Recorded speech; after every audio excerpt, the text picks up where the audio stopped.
Hello everyone.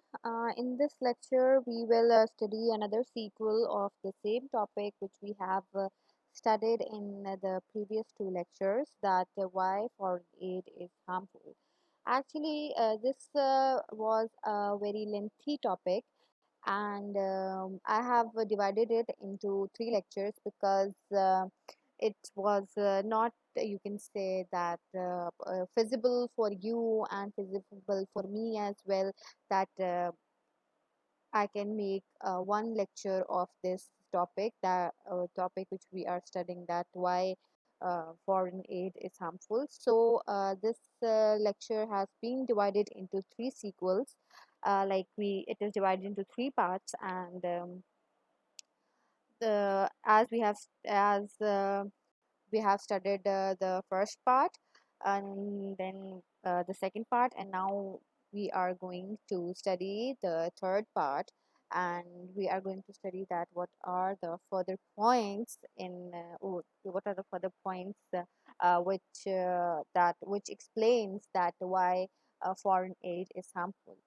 So the first point is less trade and wealth creation. Foreign aid creates poverty through economic institutions and systematically block the incentive and opportunity of poor people to make things better for themselves, their neighbors and their countries. State that aid tends to delay the development business in Africa. It has kept Africa behind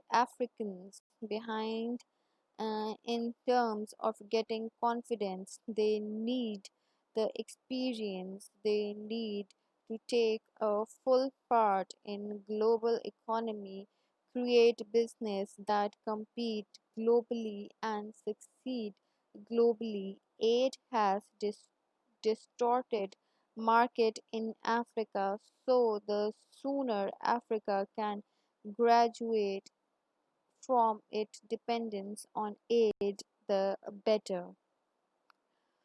The Poverty Cure website highlights the well the failure of foreign aid and stimulate trade and wealth creation. Instead, it calls for the focus of foreign assistance to shift from aid to enterprise, from poverty elevation to wealth creation, from partner partnerization to partnership, from handout and investment, from seeing the poor consumer or burdens to seeing them as creator, and encouraging dependency and integrating the poor into networks and poverty and exchange.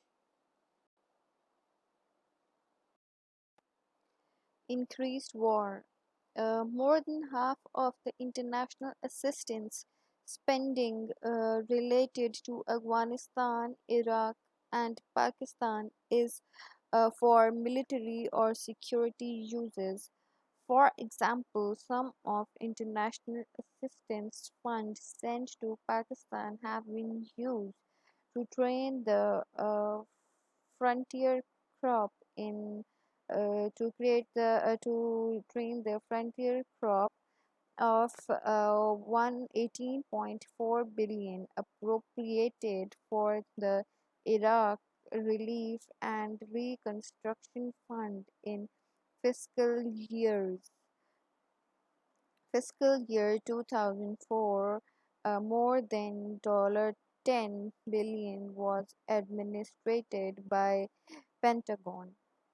In War Games, the story of aid and war is modern times. Dutch author Linda Polman argues that humanitarians have become a massive industry that, along with the global media, forms a unholy alliance with war with warmongers such that the most likely beneficiaries of war zone operations and the most powerful and abusive rather than that the most needy soldier milit- and militarians are sustained by taxes on aid, cargo, and their movement of charity personnel, and by stealing or diverting funds. It is also these elite groups that have best learned the image of tigers that tigers that attracts the aid. White elephant: foreign aid represents money or wealth that has been seized by forces from um, taxpayer, whether through taxation on increased government borrowing with taxpayer base used as collateral to finance the aid. When the aid is spent, it therefore does not represent the careful and considered judgment of those who have legitimately earned more through voluntarily exchange.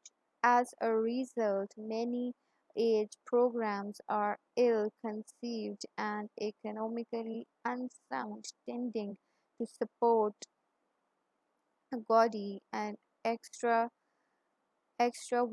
projects, reckless spending, the uh, grandiose, loss-making state enterprises that do not benefit anyone in any meaningful way.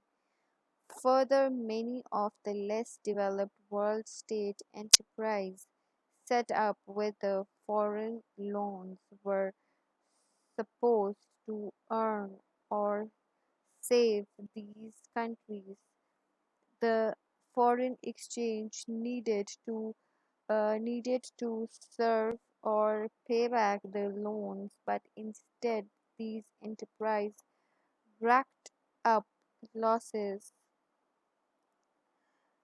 upon losses and used up more foreign exchange in compound the exchange to compound the problem.